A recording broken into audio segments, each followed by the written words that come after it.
roll up, get your emails here, all the latest weather right here. Get your Facebook posts in one place. Twitter, tweet me.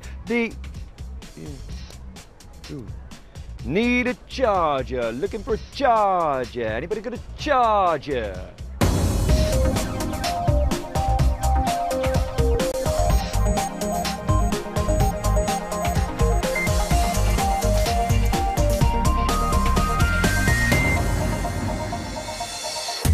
Welcome to Click, I'm Spencer Kelly, and welcome to another beautiful day here in Berlin. Not that we'll be getting too much sunshine for the next half hour or so, but I am a geek, so that probably is for the best. This is the massive Messe Berlin, 28 halls of exhibition space that right now are dedicated to technology of all shapes and sizes. Better get inside then, clock's ticking. So, coming up, a tour of the show floor and beyond as we take in the big trends here at the show. We'll strap on a pair of the newest smartwatches to find out if wearable tech is all just a big wind-up. There's a sharp snapper shoot-off as we ask if smartphones can ever replace proper cameras.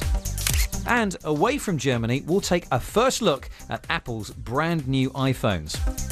All that plus the latest tech news and a safe place for your private family pics in Webscape. Okay, let's get into the madness of the show, and we start with smartphones. Now, we all know how handy these things are becoming. In fact, they're becoming all-in-one do-anything devices. The third biggest use for the smartphone after calls and texting? Taking pictures. Well, Dan Simmons has been out and about in Berlin to see just how good a snap you can snap with one of these. They say size isn't everything, except when it comes to two new smartphone cameras with more pixels per shot than we've ever seen before. First up, the Nokia Lumia 1020 that sports a massive 41 megapixel camera. The advantage of having so many pixels, says Nokia, is not so we can print cathedral-sized posters, but to let you zoom in 3 times without the loss of image quality, and 25 times once the shot's taken. It's created a new way to easily take manual control too, from shifting focus to adjusting white balance and ISO, just like a DSLR. Which is when I spied Toby and Stefan shooting the fountain using a long shutter speed. That's a new feature on the Nokia, so I joined them. To help keep my 3-second shot steady, the 1020 has 5 tiny motors inside, making 50 adjustments a second. But there was a slight problem. And I've just got a white frame. Clearly, the image that I'm trying to take is simply too bright for a long shutter speed, and I don't have control over the aperture. Digital SLRs, one up. If you don't fancy the 1020's Windows 8 OS, then there's something new arriving on platform Android. Now, this monster only sports a paltry 20 megapixel sensor, but it's got a few tricks up its sleeve as well. Together with the Z1, Sony has released 2 new clip-on lenses. The QX10 pairs with the handset when you touch the NFC symbols on each device together. So now I look like a proper photographer. The lens offers 10 times optical zoom and has its own dedicated shutter and zoom controls. Cleverly, it saves on the handset's storage space by popping a big 18 megapixel image onto its own SD card, sending a smaller 2 megapixel version to the phone for sharing. Because the lens is essentially a camera in itself, we only use the phone to see what it can see, so we can move the lens up to 10 meters away from the handset and use the Wi-Fi connection to get some really interesting angles. Even on its own, the Z1 seems as good as a compact, with some natty features, when the software behaves itself.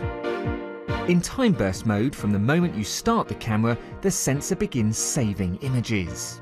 Now, I started taking the shot here, but the camera's already working a second before, so if I prefer a shot there, I can take it, or maybe one towards the end. The camera also identifies movement before the shot's taken to set the shutter at a faster speed for what it claims are blurless images. And that's the result. I don't think he's happy. At the end of the day, both cameras managed to do a pretty good job.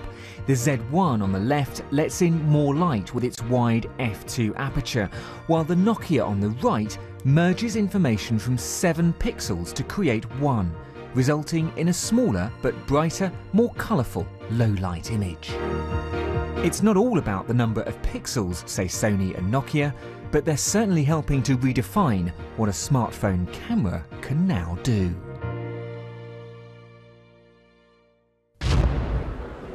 Dan Simmons looking at some of the cool stuff you can do with the latest crop of smartphones. And take a look at this. This is a 4K tablet.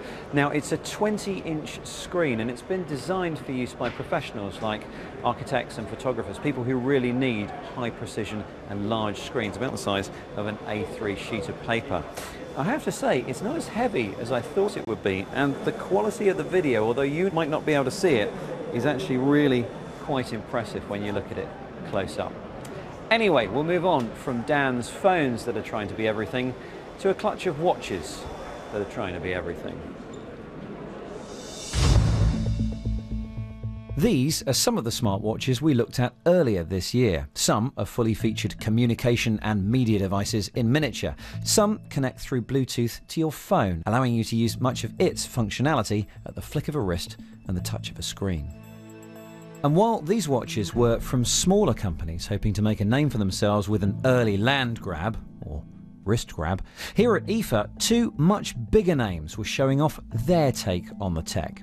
In fact, we asked the boss of one of those companies, Sony, whether the continual shrinking of technology means we're destined for a future in which we wear rather than carry our devices.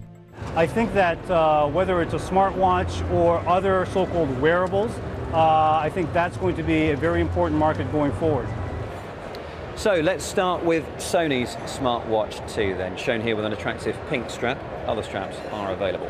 First thing to note, there's the time, nice and clear, as long as the battery's charged, no problem at all. But here's where it gets interesting, because there is the touch screen with the icons that let you access all of the apps. Now, first thing to note, and it's an important one, you cannot listen to phone calls or speak into this watch to talk to someone who's calling you. This is seen very much as a second screen, a companion device for the phone that's in your pocket or your bag. So you can see incoming notifications. That's the whole point of this watch, really, that it will alert you to any text messages, emails, Facebook messages that come into your phone. You can read the messages quite adequately there. You can't type into it. You can send some pre-programmed SMS replies, but that's about it. And there are currently about 300 apps for this watch. Here's the other smartwatch everyone's been making a hullabaloo about, Samsung's Galaxy Gear. The first difference between this and Sony's watch is this, the screen. It's blank, and it stays blank for most of the time. If you want to know the time, you have to move your wrist in quite a definite, I want to see the time kind of way. And as you can see, it's actually quite difficult sometimes to persuade it to tell you anything. You can always use the button if you prefer. The backlight on the screen needs to be on for you to see anything, and I guess that's why it stays blank most of the time, because otherwise it would suck the battery dry in no time. Now, another key difference between this and Sony's watch is that you can make calls through the watch. It has a speaker and a microphone on the back here, so you can talk into it and hear someone on the other end of the line. It doesn't have a SIM card in it. You still have to connect it through Bluetooth to your device, which actually makes the calls. And interestingly, it has to be a Samsung Galaxy device. Not any Android phone will do in this case. You can also use the microphone and the speaker to communicate with S-Voice, which is Samsung's personal assistant, so you can bark commands at it. And this also has a camera, so you can take stills and 10-second videos, which you can then transfer to your phone at a later point. Now, one big problem with smartwatches is that battery sapping backlight. Sony says you'll need to charge the Smartwatch 2 every 2 to 4 days. Samsung says the Gear will only last 25 hours with normal use. Well, here's a third new smartwatch which might just be onto something. Qualcomm's TOC uses a colour Russel display, which is visible even when the backlight is off, and which allows the watch to run for up to 5 days without a charge. And when you do need power, you don't need a cable. It charges wirelessly on a special surface. A feature that could prove to be a winner in a future where our watches wind down every few days. Right, wrist is watch free once again, and I'd like to introduce you to Lisa Brack, who is from Chip Online, Germany's largest technology website. Lisa, hi. Hi. I know you're organising and running an innovation award show here at IFA. We'll talk more about that later, but I just want a quick word on the smartwatches that we've just seen. Now, I found it a little awkward to hold my arm up for minutes on end reading emails on there. Do you think the smartwatch is a viable product? Do you think it's just too soon, or do you think we should all jump in and get hold of these things? They do have a lot of bugs. They do have a weak battery. They do have some problems with the camera. You need a camera here. We have a tiny display. I think the smartwatches will be very interesting in about 1 or 2 years, when we have more functions in it, better functions, when they look nicer, not so bulky. So we're waiting for the next generation. We're waiting, yeah, but it's generation definitely after that. not too soon. Okay, Lisa, thank you. We'll be back with you in a few minutes. There's plenty more to say and see here at IFA in Berlin, and we'll get to that right after the latest tech news from elsewhere in the world. And a few hundred miles away from IFA, the world's largest motor show is underway in Frankfurt. Japanese motoring giant Nissan has also entered the smartwatch race, creating this concept timepiece. The Nismo smartwatch collects data about the car and its driver's performance, including information about how calm the motorist is. And in case you need to keep track of your cool factor on the road too, the watch also monitors and rates the wearer's popularity across several social networks.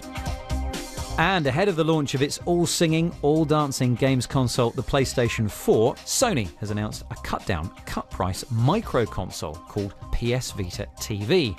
The device plugs directly into a TV, and it's capable of playing PS Vita and PSP handheld console games on a big screen using a PlayStation controller, and it can access streaming video and TV services.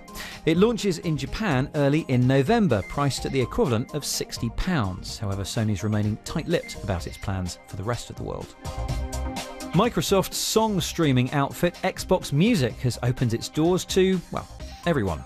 The service was until recently only available on Xbox and Windows 8 devices, but Microsoft has now launched a free, ad-supported web player.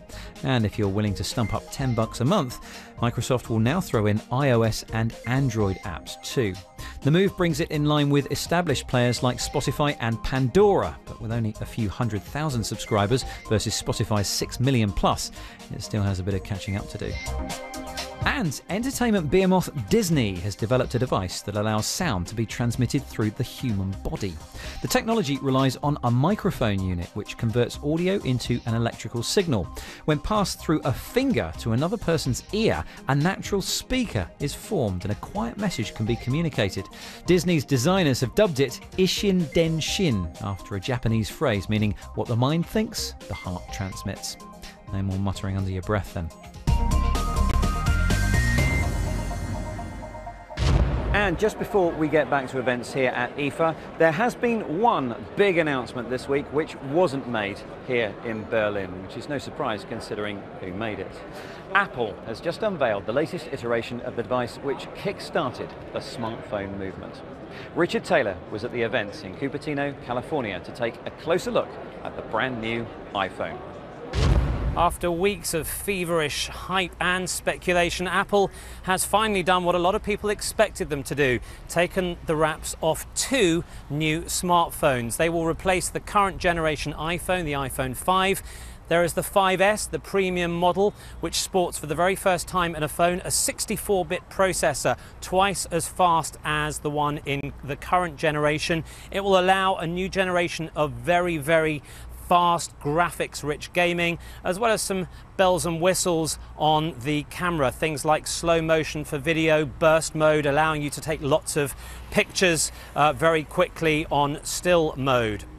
And there's also a fingerprint sensor. It's not the first time we've seen a biometric reader on a smartphone. This one, though, will hopefully a bit smarter than the devices we've seen before, allowing you, for example, to authenticate yourself and buy things from the Apple App Store.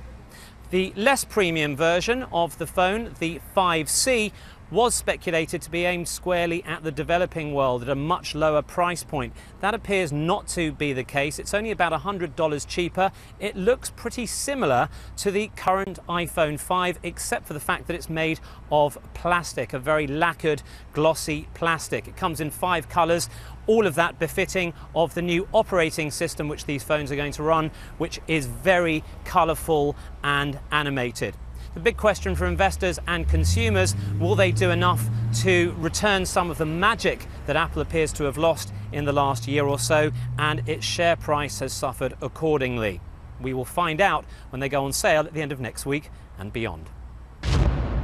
Richard Taylor in Cupertino, California. And there's plenty more still to come from the IFA Tech Expo here in Berlin.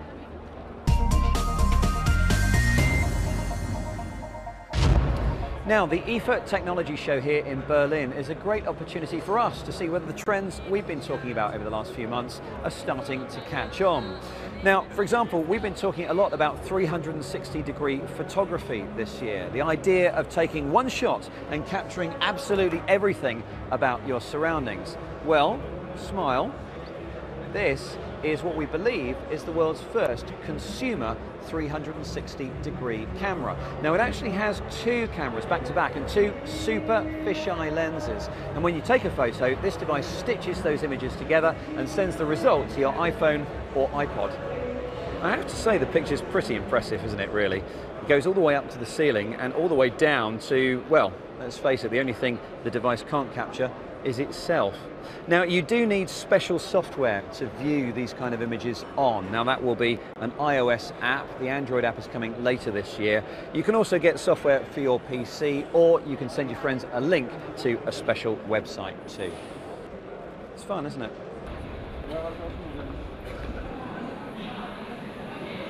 Lisa Brack from Chip Online is still here. Lisa, what are some of the tech trends that you're seeing here this year?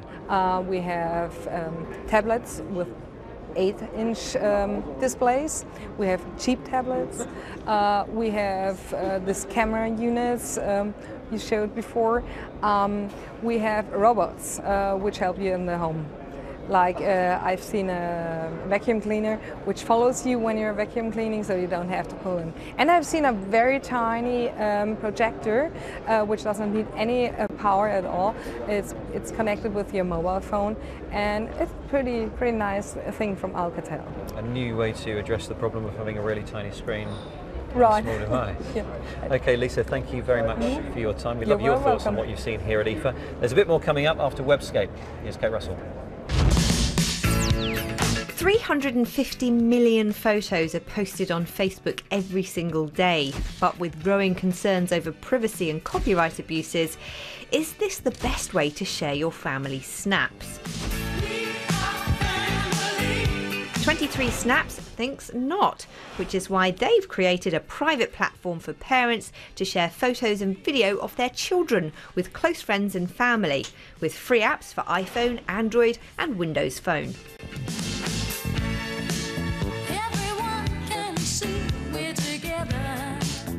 The platform has clearly been designed with a target audience in mind, as it's clear and uncomplicated, giving you confidence you know exactly who can see your photos. After all, who has time to unpick complex granular security settings when a toddler is wrecking the living room?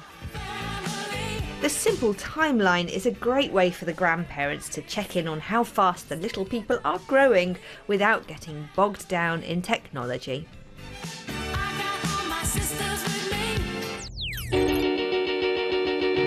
Up in the morning and out to school. With the grandparents catered for, I have something for the kids now, a digital learning platform for mobile and desktop that makes soaking up knowledge feel more like playing a game, with the help of 2 fun characters, Moby and Tim. A black hole is a region of the universe so dense it traps stuff in it forever. The content's been put together to help children from 6 to 16 understand topics across the curriculum, from bogies and rainbows to chemical equations and communism.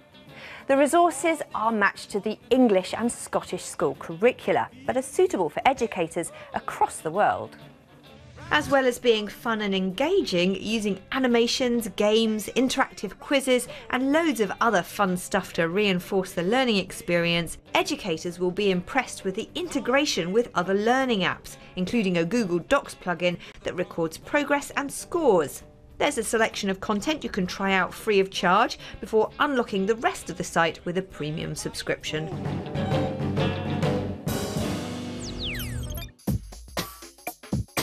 Another really good learning aid that drifted onto my radar this week is Open Dyslexic, a free open source font you can download and use to make reading much easier for those suffering with dyslexia.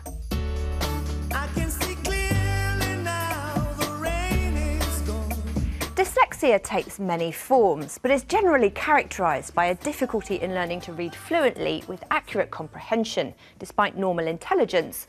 From the comments on the site and the Facebook page supporting it, these irregular characters that are heavier at the bottom can make recognising the patterns that make up words much easier for a great many people with the disorder. If you want to find out more about dyslexia or the research this designer did to create the font, there are some good links to follow on the research page.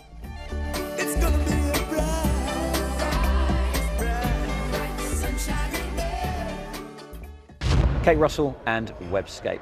Now, just before we leave IFA here in Berlin, I thought I'd show you something that I really love about events like this one. And it's not the big, flashy, expensive stands. It's the little innovations that are hidden around the back that may or may not one day change the world. Now, we've talked about the trends of 2013. One of those is undoubtedly 3D printing.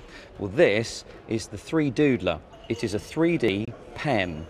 It works in the same way as some 3D printers. It takes plastic in the top, heats it up, and then allows you to draw with it on a piece of paper. And when you've got bored of drawing in 2 dimensions, you can come up into the 3rd dimension like that. It takes a bit of getting used to, but as long as you get the speed and the tension right, and you let the plastic cool down a little bit every so often, you can then change angles and start to go really crazy in 3 dimensions.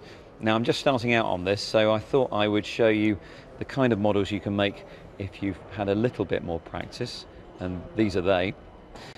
What serious applications could this have? Well, one suggested one is architects who might want to sketch their ideas before they take their designs to the computer stage, or students who are blind or visually impaired who are learning about geometry or graphs in the classroom. Or, of course, any budding 3D artist who fancies their chances can go absolutely mad.